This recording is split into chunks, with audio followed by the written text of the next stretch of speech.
चनों की रेहड़ी मैंने लगा ली है, लेकिन पता नहीं क्या मसला है, मेरे चने अच्छे नहीं हैं या मेरे मुखालफों के चने बहुत अच्छे हैं या यहाँ पर कस्टमर्स का रुझान नहीं है, मेरे चने बिल्कुल नहीं बिक रहे और बिजनेस मुकम्मल तौर पर फ्लॉप है। अब मुझे क्या करना चाहिए? चनों का काम छोड़ के कोई और काम करना चाहिए या इसी काम को बेहतर करने के लिए कुछ मजीद कोशिशें करनी चाहिए? बिस्मिल्लाहिर्रहमानिर्रहीम, खातिन हज़रात, अस्सलाम वालेकुम। जो तहरीक इंसाफ के दोस्त धरने दे रहे हैं, अगर आप उनकी वीडियोज़ को गौर से देखें, वैसे तो वो बड़ी बचा बचा के वीडियोज़ बना रहे हैं, लेकिन फिर भी अगर आप उनको गौर से देखें, कोई हज़ारा मोटरवे, कोई सवाबी इंटरचेंज, कोई भलवाल रोड, जहाँ जहाँ भी वो बताते हैं कि हम यहाँ धरने दिए हुए हैं, क्या उनमें आपको किसी एक वीडियो में 10,000 बंदा नज़र आया? नहीं। चलें छोड़ें, 5,000 नज़र आया? नहीं। 1,000 बंदा शायद के भी सवाबी इंटरचेंज पर आया हो, लेकिन वो भी हर वक्त नहीं। शायद सैकड़ों में हार्डली सवाबी इंटरचेंज तक का क्राउड पहुंचता होगा और किसी जगह बदकिस्मती से सैकड़ों तक का क्राउड भी नहीं पहुंचता। कराची से मुतालिक एक वीडियो गर्दिश कर रही है कि ये देखो, हम पार्लियामेंट हाउस के अंदर से चातियाँ नहीं मार रहे, बल्कि हम सड़क पे निकल आए हैं। वो मुबैना तौर पर किसी सड़क पर ज़रूर निकले हुए हैं और 1,000-2,000 की तादाद में ज़रूर निकले हुए हैं, लेकिन जो अरकान पार्लियामेंट हाउस के बाहर नहीं आ सके।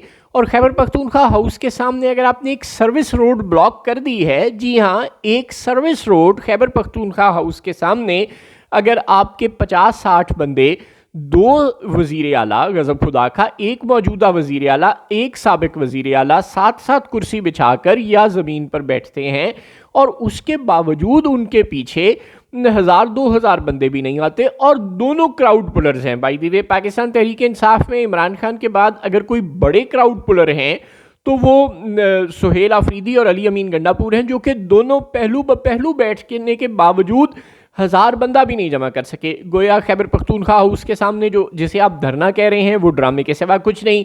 पार्लियामेंट हाउस के सामने हुसैनी लश्कर से ताल्लुक़ रखने वाले अल्लामा राजा नासिर अब्बास साहब समझ से बाहर है। वो कह रहे हैं, पुलिस वालों से मिन्नतें कर रहे हैं कि मैं शुगर का मरीज़ हूँ, मुझे कुछ खाने को दे दो, तुम्हें अल्लाह का वास्ता है। बात बिल्कुल समझ से बाहर है। यानी अब तहरीक इंसाफ का पहले मुतालबा ये होता था कि इमरान खान को रिहा करो, फॉर्म 45 के मुताबिक जो हमारे रिज़ल्ट हैं इलेक्शन के वो अनाउंस करो। फिर मुतालबा ये होता था कि रिज़र्व सीट्स वापस करो।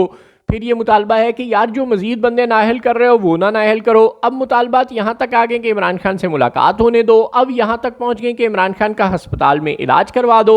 और अब शायद मुतालबा, इस मुतालबे पर धरने ख़त्म हो जाएंगे कि पीटीआई के जो 30-35 पार्लियामेंटेरियंस आपने पार्लियामेंट हाउस के अंदर कैद कर दिए हैं, उनको रिहा कर दो, या चलें छोड़ो, उनको रिहा ना करो, ऐसे करो उनको अंदर ही खाना दे दो, और इस बात पर धरने ख़त्म कर दिए जाएंगे। हालात बहुत बुरे हैं। मांगने से फ़कीरों को कुछ नहीं मिलता दुनिया में, छीनना पड़ता है, ताकत का मुजाहिरा करना पड़ता है। और ताकत अगर आप छीने ना भी तो कम से कम आप लोगों को तंग करने की ताकत तो होनी चाहिए ना। अल्लाह गरीक रहमत करे, इशफाक साहब फरमाया करते थे कि सुपर पावर की डेफिनेशन मेरे नज़दीक है, यानी उनके नज़दीक है कि कम से कम वक्त में ज़्यादा से ज़्यादा लोगों को कत्ल करने की ताकत जिसके पास होती है वो सुपर पावर होता है, और इसलिए अमेरिका सुपर पावर है। वो कहते थे कि ये माशी ताकत, ये इन्फ्लुएंस और ये डेटरेंस, ये कोई चक्कर नहीं है। बात सीधी और सादा है कि कम से कम वक्त में ज़्यादा से ज़्यादा लोगों को हलाक करने की ताकत सुपर पावर होती है। With in the political system of a country, सिर्फ रियासत के निज़ाम को जाम करने या रियासत पर दबाव डालकर अपने मुतालबात जो तस्लीम करवा लेता है वही प्रेशर ग्रुप होता है।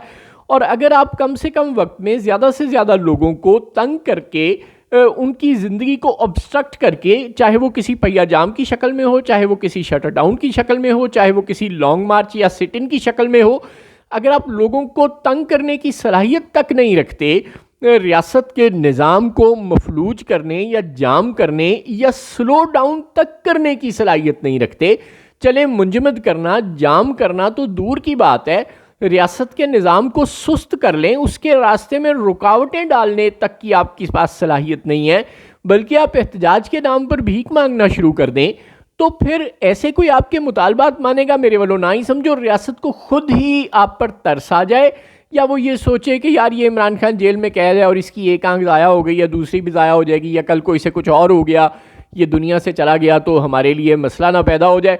वो खुद ही तरस खा के कुछ कर दें तो कर दें, वरना आपके इस एहतजाज के सबब कुछ हो जाएगा तो ये आपकी बहुत बड़ी भूल है। और अगर कल को वाकई सरकार ने इमरान खान को अस्पताल में दाखिल करवा दिया और उनका इलाज करवा दिया, तो इसका क्रेडिट क्लेम मत कीजिएगा, थोड़ा सा उस वक्त चुल्लू भर पानी इस्तेमाल कर लीजिएगा। आपकी बड़ी मेहरबानी।